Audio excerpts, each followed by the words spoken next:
Certains disent que seul l'amour suffit. Évidemment, je dis oui. Mais finalement, qu'est-ce que l'amour? L'amour qui reste et qui suffit désespérément. Thérèse d'Avila disait la même chose, mais l'amour, pour elle comme pour saint Jean, c'était Dieu. Celui qui aime demeure en Dieu, et Dieu demeure en lui. Dieu seul suffit. L'amour seul suffit. Cependant, quand on dit cela, on n'a encore rien dit. Il nous faut encore espérer que cet amour suffisant et unique, nécessaire, existe et que nous puissions le vivre.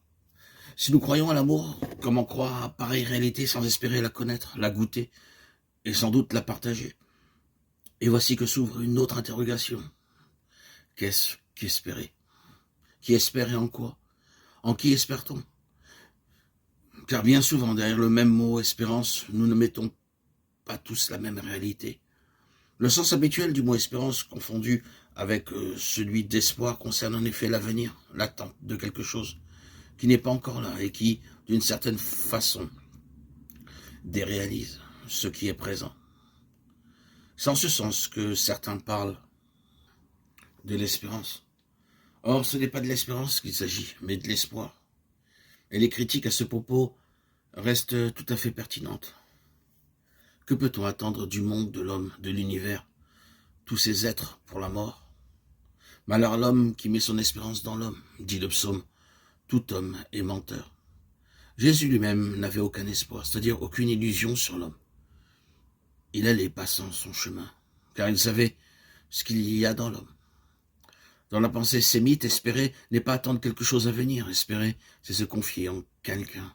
Cette espérance est fondée sur la foi. La foi naît d'une rencontre, l'espérance naît d'une promesse.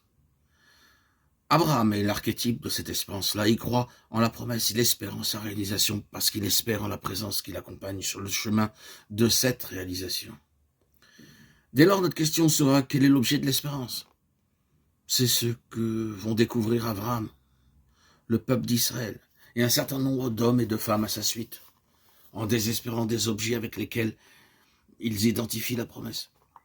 D'abord, une terre où coule le lait et le miel, est-ce bien là l'objet de la promesse? Beaucoup l'ont cru et espéré.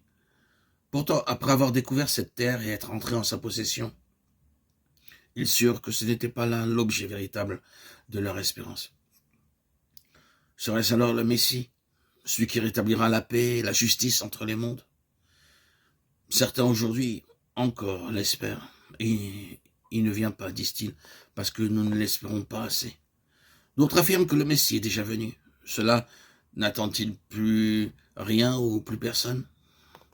Eh bien, si, ils attendent son retour en gloire, et ce retour glorieux est l'objet de l'espérance. Cela est inscrit dans leur credo, il reviendra. L'attente d'un objet à posséder, d'une terre, l'attente d'une personne providentielle qui comblerait toutes nos autres attentes, l'attente de sa venue ou de son retour. Est-ce là vraiment l'objet de l'espérance?